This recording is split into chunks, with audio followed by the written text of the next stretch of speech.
त्रिकोणमिति। त्रिकोणमिति होता क्या है? त्रिकोणमिति का मतलब होता है, उसका नाम में ही छिपा हुआ है त्रिकोण, अर्थात तीन कोणों का मापन, अर्थात त्रिभुजों के भुजाओं और कोणों का मापन, जिसे हम त्रिकोणमिति कहते हैं। तो इस तरह से यदि कोई त्रिभुज है और वह समकोण त्रिभुज है, तो हम लोग जानते हैं कि इस समकोण त्रिभुज में जो 90 डिग्री का एंगल है, 90 अंश का कोण है, उसके सामने वाली भुजा जो होती है वो हमेशा कर्ण कहलाती है। ये कर्ण है। उसके बाद मान लीजिए जिस कोण को हम लोग नाम लेंगे, जैसे यह ए है, यह बी है और यह सी है, तो इस त्रिभुज में तीन कोण होते हैं, तीन भुजाएं होती हैं, तीन शीर्ष होते हैं। तो इसमें जो 90 अंश के सामने वाली भुजा होती है वह कहलाती है कर्ण। और जिस कोण का हम नाम लेंगे, जैसे नॉर्मल सिस्टम में क्या होता है कि हम लोग जो खड़ी लाइन होती है उसको हम लोग लंब बोल देते हैं, लेकिन त्रिकोणमिति में ऐसा नहीं होगा। त्रिकोणमिति में कोण ए के लिए लंब उसके सामने वाली भुजा होगी। कोण ए के लिए लंब उसके सामने वाली भुजा है, अर्थात लंब बीसी होगी। लेकिन कोण सी के लिए लंब सी के सामने वाली भुजा अर्थात ए बी होगी। और ये कर्ण तो हमेशा फिक्स होगा, तो जब लंब यह होगा तो आधार ए बी हो जाएगा, और जब लंब ए बी होगा तो आधार बी सी हो जाएगा। इतना त्रिकोणमिति में सबसे महत्वपूर्ण चीज़ है इस चीज़ को जानना कि कर्ण तो हमेशा कर्ण ही रहेगा। इन दोनों में लंब कौन होगा और आधार कौन होगा? तो जिस कोण का नाम लिया जाएगा, जैसे कहा जाए कि कोण ए, तो कोण ए के हिसाब से लंब हो जाएगा बीसी, और कहा जाए कोण सी, तो कोण सी के हिसाब से लंब ए बी हो जाएगा और आधार बी सी हो जाएगा। अगर इस चीज़ को हमेशा ध्यान में रखते हैं तो त्रिकोणमिति बहुत आसान हो जाती है। और त्रिकोणमिति के कुल 6 अंग होते हैं। जैसे पहला होता है साइन, दूसरा होता है कास, और तीसरा होता है टैन, और चौथा होता है काट, और पांचवा होता है सेक, और छठवां होता है कोसेक। सिर्फ यही इसके 6 अंग हैं त्रिकोणमिति के, जो पूरे त्रिकोणमिति को समझिए चलाते हैं या फॉलो करते हैं, या इसी आधार पे त्रिकोणमिति इन्हीं 6 के हिसाब से त्रिकोणमिति टोटल बना हुआ है। अब इसमें साइन का मतलब क्या होता है? साइन का मतलब होता है कि लंब बटा कर्ण। हमेशा अब देखते रहिए, साइन का मतलब होता है कि लंब बटा कर्ण, और कास का मतलब होता है आधार बटा कर्ण, और टैन का मतलब होता है लंब बटा आधार, और काट का मतलब होता है आधार बटा लंब, और सेक का मतलब होता है कर्ण बटा आधार, और कोसेक का मतलब होता है कर्ण बटा लंब। अब इसमें ध्यान दिया जाए अगर, तो यह लंब बटा कर्ण है, तो लंब बटा कर्ण है मतलब, और एक कर्ण बटा लंब है, तो इसका मतलब हुआ कि साइन का उल्टा कोसेक है। अर्थात हमारे पास कुछ फार्मूले इस तरह से मिलते जाते हैं कि साइन बराबर 1/कोसेक। अब ये तो इनका मुख्य पार्ट है। अब इसमें जब हम इसके साथ एंगल जोड़ते हैं, जैसे मान लीजिए साइन ए कह दिया गया, तो साइन ए का मतलब यह कोण कहा गया, तो इसका मतलब लंब यह होगा और कर्ण यह। कर्ण तो कर्ण हमेशा कर्ण ही होता है। कास अगर ए कह दिया जाए, अगर कास ए कहा जाएगा तो लंब ए होगा और आधार ए होगा, तो अर्थात आधार ए होगा, आधार बट्टा कर्ण, यानी ए बी अपान ए सी हो जाएगा। लेकिन जैसे मान लीजिए अगर ए साइन ए की जगह पे इसको हटा के अगर साइन सी बोला जाए, जैसे कहा जाए साइन सी, तो साइन सी और साइन ए, इन दो चीज़ों को पहले समझ लीजिए, आगे बढ़ते हैं। साइन ए का मतलब ए के हिसाब से लंब कौन होगा, ए के हिसाब से कोण ए के हिसाब से लंब होगा बी सी, और कर्ण तो ए सी है ही, ए सी। और साइन सी जब कहा जाएगा तो साइन सी का मतलब कोण यह कहा जा रहा है, तो इसके हिसाब से लंब यह होगा, अर्थात ए बी, कर्ण तो ए सी है ही।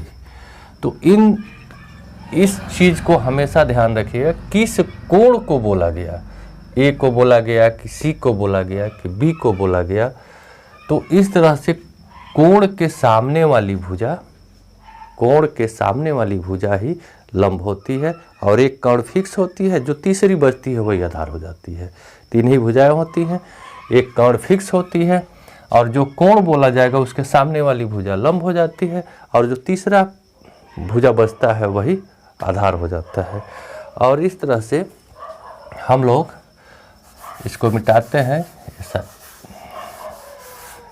अब हम लोग इसको देखेंगे कि अब इसमें एंगल जुड़ते जाएंगे, कास ए, टैन ए, काट ए, सेक ए, कोसेक ए।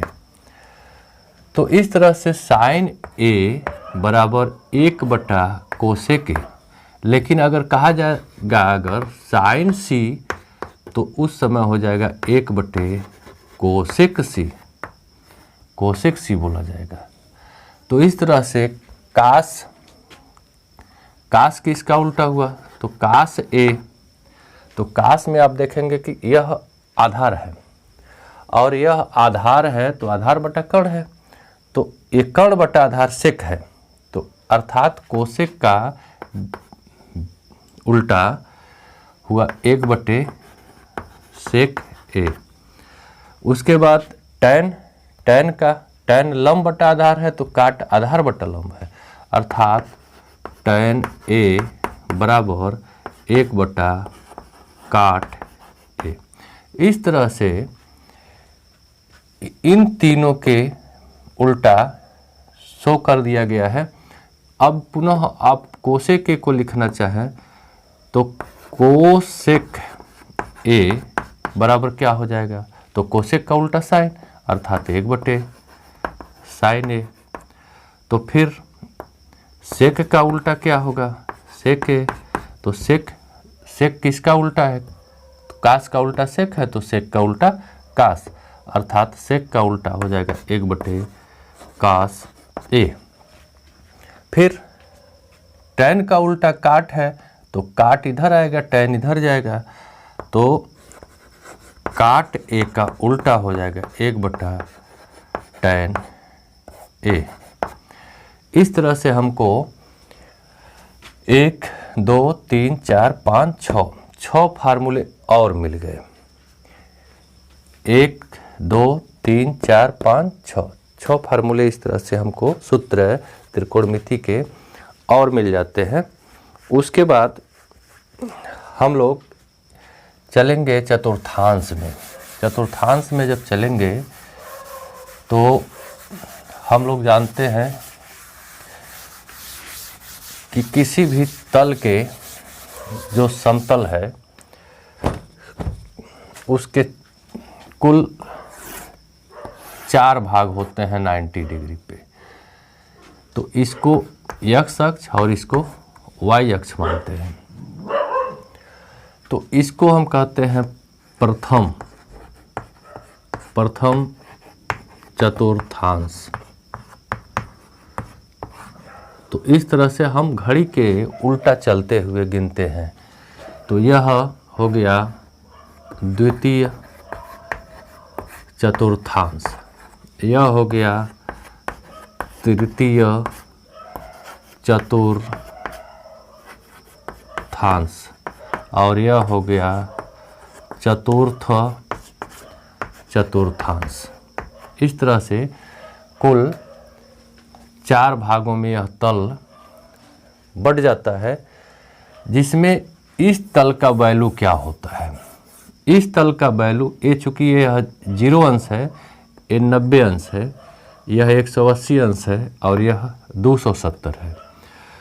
तो प्रथम चतुर्थांश का वैल्यू 0 अंश से बड़ा होता है इस का वैल्यू, और 90 से छोटा होता है 90 अंश से। तो पुनः द्वितीय का वैल्यू क्या होता है, ये 90 हो गया, ये 180 हो गया। तो ये 90 से बड़ा होता है और 180 से छोटा होता है। तो फिर तृतीय चतुर्थांश का वैल्यू अगर हम देखेंगे इस तरह से, तो तृतीय चतुर्थांश में हम देखेंगे तो इसका वैल्यू 180 से अधिक होता है और यह 270 है, अर्थात 270 से कम होता है। और चतुर्थ का वैल्यू इस तरह से हम देखेंगे तो 270 से इसका वैल्यू बड़ा होता है और 360 से कम होता है। अब हम इसमें देखेंगे कि इसमें साइन कास टैन काट से कोसेक जो 6 हैं, ये पहले चतुर्थांश में इनका वैल्यू क्या होता है, द्वितीय चतुर्थांश में इनका वैल्यू क्या होता है। इस तरह से हमारे पास फार्मूले तैयार होने लगते हैं। तो सबसे पहले हम कुछ इसमें 0 से 90 तक के बीच के जितने भी 30,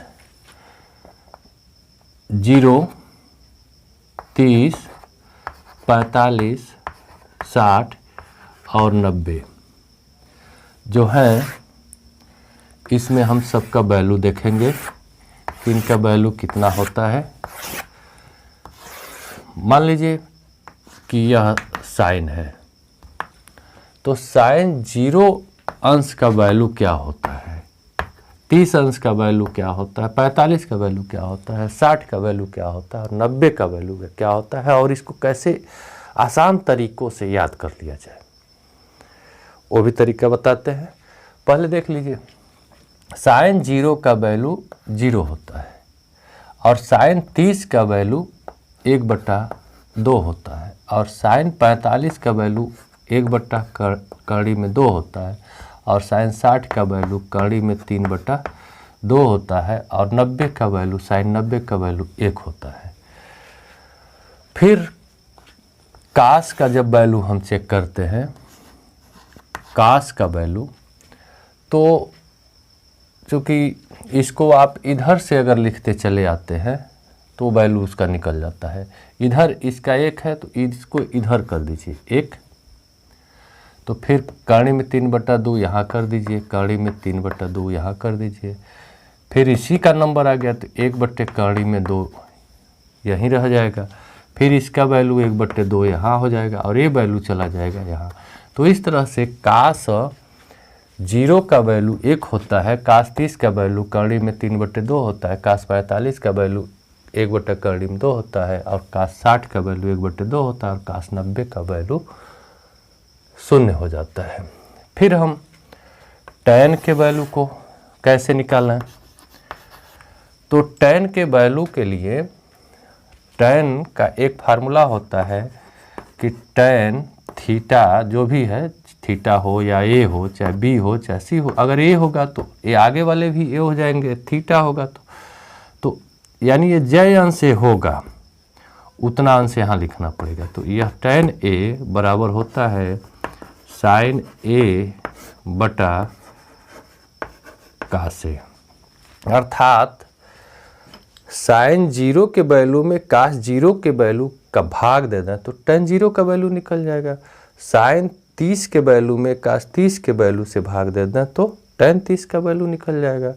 sin 45 के वैल्यू में cos 45 के वैल्यू से भाग दे दें तो tan 45 निकल जाएगा। चलिए दो तो हमको मिल चुके हैं, अब भाग देते हैं। तो 0 में जब 1 से भाग देंगे तो 0 हो जाएगा, और जब 1/2 में इससे भाग देंगे तो 2 से 2 कट जाएगा तो 1/3 में 3 बचेगा। यह जितना है उतना ये है तो ये दोनों कटेंगे तो 1 हो जाएगा, और यह 2 से 2 कट जाएगा तो केवल कड़ी में 3 बचेगा, और 1 में 0 से भाग देंगे तो यह अनंत हो जाता, अपरिभाषित हो जाता है एक प्रकार से। फिर अब हम काट के वैल्यू को चेक करते हैं। काट, तो काट हम जानते हैं कि tan का उल्टा होता है, तो इसके लिए हम इसको इधर, इसको इधर, इसको यानी इसके उल्टा लिखते चले जाए तो हो जाएगा। तो 0 का उल्टा अनंत हो जाएगा, और 1/3 का उल्टा, 1/3 का उल्टा कड़ी में 3 हो जाएगा, और 1 का उल्टा तो 1 ही होगा, और कड़ी में 3 का उल्टा तो 1/3 में 3 हो जाएगा, और अनंत का उल्टा जो अपरिभाषित है वह 0 हो जाएगा। इस तरह से हम लिखते हुए आगे बढ़ते हैं। तो सेक का वैल्यू क्या होगा? तो हम लोग जानते हैं कि कास का उल्टा सेक होता है, यानी कास के सारे वैल्यू को जो हर है उनको ऊपर कर दे, अंश बना दे, और जो अंश है उनको हर बना दे, उल्टा हो जाएंगे। तो हम 1 का उल्टा क्या होगा? तो 1 का उल्टा 1 ही होगा। फिर ये नीचे है 2, तो 2 ऊपर कर दें और कड़ी में 3 नीचे कर दें। फिर एक कड़ी में 2 नीचे है तो इसको ऊपर कर दें कड़ी में 2 को, और 1 नीचे लिखने का मतलब कुछ रहा नहीं। फिर इसमें यह 2 नीचे है तो इसको भी 2 ऊपर कर दें और 1 नीचे रखेंगे तो मतलब कुछ नहीं है उसका। अब यह 0 है तो 0 का उल्टा क्या होगा? तो 0 का उल्टा इन्फिनिटी, अपरिभाषित हो जाता है। इस तरह से चलते हैं कोसेक के वैल्यू की तरफ। कोसेक के वैल्यू को कैसे चेक करें? तो कोसेक हम लोग जानते हैं कि साइन का उल्टा कोसेक होता है। तो सब साइन का उल्टा कोसेक होता है तो साइन का जो भी वैल्यू है उसको उलट के रख देते हैं। तो जब 0 का उल्टा क्या होगा? तो 0 का उल्टा अपरिभाषित हो जाएगा। उसके बाद यह 2 नीचे है तो 2 ऊपर चला जाएगा। यह कड़ी में 2 नीचे है तो कड़ी में 2 ऊपर चला जाएगा, 1 नीचे आ जाएगा। उसके बाद यह 2 नीचे है तो 2 ऊपर कर दीजिए और कड़ी में 3 नीचे कर दीजिए। और 1 का उल्टा क्या होगा? तो 1 का उल्टा अगर हम 1/1 लिखे तो इसको उलाटेंगे तभी 1/1 ही होगा, तो 1 का उल्टा 1 हो गया। तो इस तरह से हम इसको सारे मानों को निकाल लेते हैं। दूसरा तरीका हम बता रहे हैं कि अगर आपको कभी भूल जाए तो उस कंडीशन में आप क्या करेंगे? तो उसके लिए आप अपने अंगुलियों की सहायता से इनका वैल्यू निकाल सकते हैं। अब सोचेंगे अंगुलियों की सहायता से इसका वैल्यू कैसे हम निकाल लेंगे? तो बाएं हाथ का आप फिगर अगर ऐसे तैयार करते हैं ऐसे, तो अंगूठा ऊपर चला जाएगा। जैसे मान लीजिए कि ऐसे हम रख रहे हैं और ऐसे हम बना रहे हैं, तो ऐसे, तो फिर ऐसे बन रहा है, तो ये अंगूठा ऊपर हो गया। उसके बाद हम इस पे अंकों को दर्शा दें कि ये 0 अंश है, ये 30 अंश है और ये 45 अंश है और ये 60 अंश है और ये 90 अंश है। तो इस तरह से साइन के लिए हमको ऊपर से नीचे आना है, ध्यान देना है। ये साइन की लाइन चल रही है, साइन को पहले समझ लेते हैं। अगर किसी ने आपसे पूछा कि साइन 90 का वैल्यू बताओ, तो साइन 90 के लिए ऐसे हाथ कीजिए, आप जान जाइए कि 90 पूछ रहा है। तो कई अंगुली बची, कई अंगुली बची, तो 4 अंगुली बची। तो जितनी अंगुली बची उसको कड़ी में कर दीजिए, अब बटे 2 कर दीजिए, 90 का वैल्यू निकल जाएगा। अब ये कड़ी में हो गया, जितनी अंगुली बची 90 पूछा, इसको पकड़ लीजिए और उसके बाद कितनी अंगुलियां बची 4, तो उसको जितनी अंगुलियां बची उसको कड़ी में कर दीजिए, अब बटे 2 लिख दीजिए। तो हो गया क्या, कड़ी से 4 बाहर होगा तो 2, 2 बटे 2 यानी कट करके 1 हो जाएगा। तो ये 90 का वैल्यू हो गया साइन का, साइन 90 का वैल्यू 1 हो गया।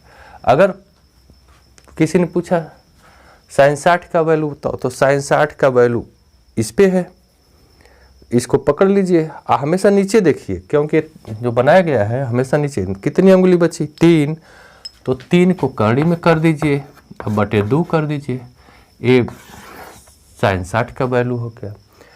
साइन 45 का किसी ने पूछा, तो 45 की अंगुली ए है, तो इसको पकड़ लीजिए, नीचे देखिए, नीचे हमेशा।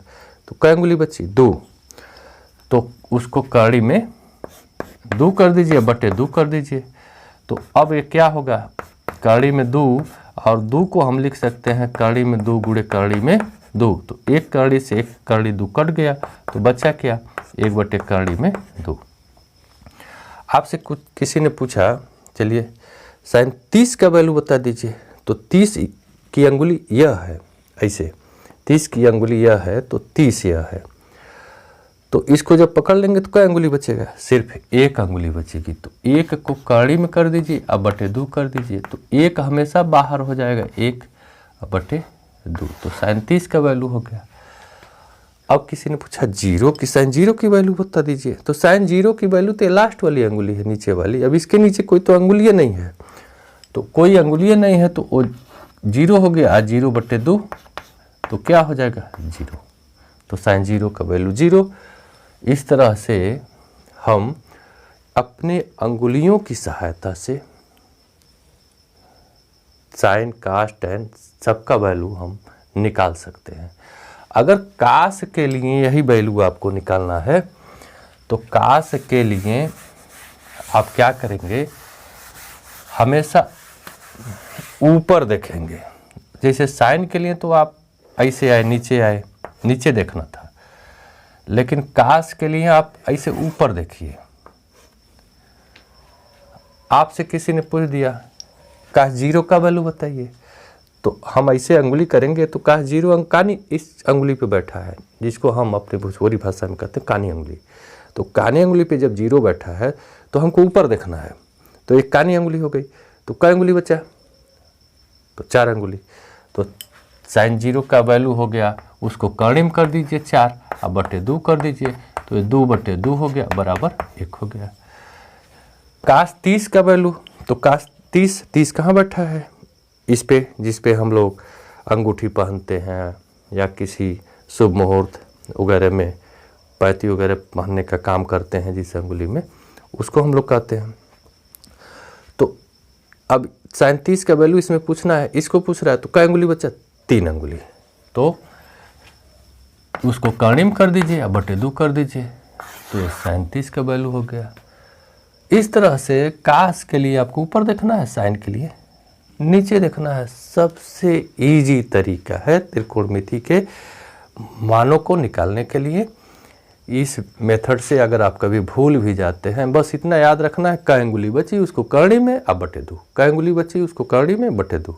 इतना आप करके त्रिकोणमिति के सभी वैल्यूओं को आप बड़ी आसानी से निकाल सकते हैं। तो इस प्रकार से हम लोग चलिए आगे बढ़ते हैं और कुछ त्रिकोणमिति के कुछ अन्य फार्मूलों को चेक किया जाए। देखिए हम लोगों ने अभी क्या देखा कि साइन 30 का वैल्यू था 1/2 और काश 60 का वैल्यू था 1/2। अब इससे क्या सिद्ध हो रहा है, इससे हम लोग क्या प्रूव कर सकते हैं, अर्थात sin 30 बराबर काश 60, यही हम लोग कह सकते हैं। तो इसका मतलब अगर हम लोग इसको बदलें तो काश 60 को लिख सकते हैं कि काश 90 से 30 घटा दें तो काश 90 माइनस 30, तो यह हो गया sin 30। तो इस तरह से हमको एक फार्मूला निकल के आया कि काश 90 माइनस 30 यानी काश 90 माइनस 30 बराबर sin 30, अर्थात हम इसको लिख सकते हैं कि काश 90 माइनस थीटा, कोई भी थीटा या एंगल कोई ले लीजिए, ए लिख सकते हैं, यहाँ पे ए भी लिख सकते हैं, कुछ मानो ए का वैल्यू कुछ भी अंश घटाएंगे 90 में से तो क्या बन के आएगा, वह बन के आएगा साइन ए बन के आएगा। यानी 90 में से जो भी आप घटाएंगे वही साइन बन के आएगा। तो इस तरह से, तो क्या साइन में के 90 में से कुछ घटा दें तो काश बन के आएगा, तो चेक करते हैं। चलिए अलग एक एक फार्मूले को लिखते चलते हैं कि इस तरह से हम देखें कि इसको हम लिख सकते हैं कि साइन 30 बराबर काश 60 बन के आ रहा है। साइन 30 को हम क्या लिख सकते हैं, तो साइन 30 को हम लिख सकते हैं साइन 90 में से 60 को घटा दें तो 30 बन जाएगा, तो और इधर बराबर है काश 60। अर्थात हम ये देख रहे हैं कि साइन के 90 में से कुछ जो अंश घटा रहे हैं वह काश बन के आ रहा है। तो इस तरह से हमारा एक पहला फार्मूला तैयार हुआ कि sine 90 minus theta equal to cos theta, और cos 90 minus theta equal to sine theta बन के आया था। इसी प्रकार से हम लोग और फार्मूले को ढूंढ लेते हैं कि यदि देखें tan 30 का वैल्यू क्या होता है, 1/3 होता है, और काट 60 का वैल्यू भी 1/3 होता है। तो इस तरह से हम इसको लिख सकते हैं कि tan 30 बराबर काट 60। अब इसको बदलेंगे तो हम tan 30 के को क्या लिख सकते हैं, 90 माइनस 60 लिख सकते हैं बड़ी आसानी से, और इधर काट 60 पहले से मौजूद है। तो हम ये देख रहे हैं कि tan 90 में से जय अंश घटा रहे हैं वह काट बन जा रहा है। तो हम इस तरह से यहाँ पे एक पुनः फार्मूला पाए कि tan 90 माइनस थीटा बराबर काट थीटा। तो अब इस तरह से आप ट्राई करके अन्य को भी आप निकालेंगे जब, तो आप पाएंगे कि काट 90 माइनस थीटा बराबर tan थीटा, और सेक 90 माइनस थीटा बराबर कोसेक थीटा, और कोसेक 90 माइनस थीटा बराबर सेक थीटा। तो इस तरह से हमको पुनः 6 फार्मूले पुनः मिले। इसके बाद ये हमारे 6 फार्मूले पुनः मिल गए। अब 90 के ऊपर जाएंगे तो उसके लिए पुनः हम अगली वीडियो में बताएंगे कि क्या होता है, कैसे होता है। तब तक के लिए हम लोग कुछ एक्सरसाइज से कुछ सवालों को भी देख लिया जाए। जैसे मान लीजिए कि ऐसे फिगर बना के दे दिया, इसको लिख दिया 5, इसको लिख दिया 12, इसको लिख दिया 13, यह ए है, यह बी है, यह सी है। इस ऐसा फिगर लिखेगा और कहेगा कि दी गई आकृति से सभी त्रिकोणमिति अनुपातों को लिखिए। तो क्या लिखेंगे, तो आराम से एक एक अनुपात को लिख दीजिए। साइन ए को जब लिखेंगे तो क्या बन के आएगा, ए तो इसके सामने वाला लंब 5, कर्ण क्या है 13। अगर साइन सी लिखते हैं तब क्या बन के आएगा, तो साइन सी यह कोण हुआ तो इसके सामने वाला भुजा जो होता है वो लंब हो जाएगा, तो 12/13।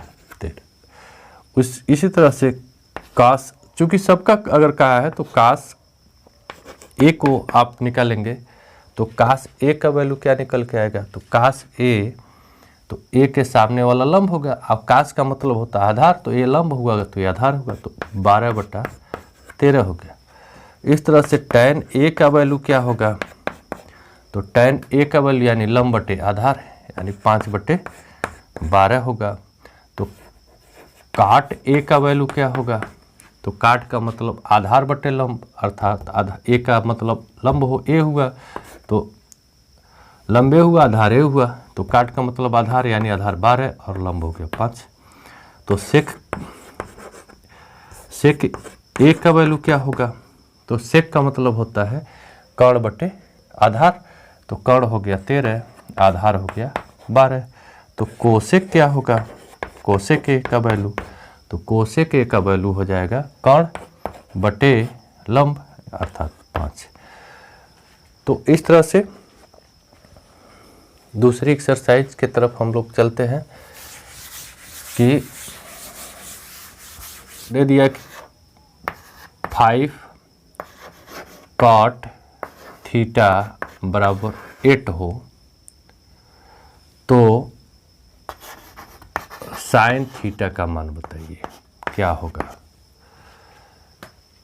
तो इस कंडीशन में हमको साइन थीटा का मान निकालना है, तो हम क्या करते हैं, 5 को इधर कर देते हैं, तो काट थीटा बराबर 8/5 हो जाएगा। अगर हम इसको त्रिभुज बना करके, समकोण त्रिभुज बना करके रखें, अगर इसको हम थीटा मान लें एक कोण को, तो काट का मतलब होता है आधार बटे लंब, तो 8a हो गया 5a हो गया। तो हमको अब AC को निकालना पड़ेगा, क्योंकि साइन के लिए हमको लंब और कर्ण की ज़रूरत पड़ती है। तो लंब और कर्ण की जब ज़रूरत पड़ती है तो उस समय कर्ण चूँकि इसमें मौजूद है नहीं, तो यहाँ पे हम पाइथागोरस प्रमेय यूज कर लेते हैं, अर्थात AC का स्क्वायर बराबर AB का स्क्वायर प्लस BC का स्क्वायर। तो AB है 8 का स्क्वायर अब प्लस BC है 5 का स्क्वायर, तो AC स्क्वायर इक्वल टू ये 64 हो गया, आए 25 हो गया, तो AC स्क्वायर इक्वल टू 89 हो गया। तो AC का वैल्यू क्या हुआ, तो इधर से स्क्वायर हटेगा तो उधर हम लोग जानते हैं कि उधर कड़ी हो जाती है, तो 89। तो इसका वैल्यू हो गया √89। अब इससे हम चूँकि तीनों भुजाएं मौजूद हो गई, तो तीनों भुजाएं मौजूद हो गई तो उस समय साइन ए का वैल्यू हो जाएगा लंब बटे कर्ण, अर्थात 5/कर्ण में 89। इस तरह से इस प्रकार के सवाल अगर आपको सॉल्व करने हो तो आराम से लगाते रहते हैं।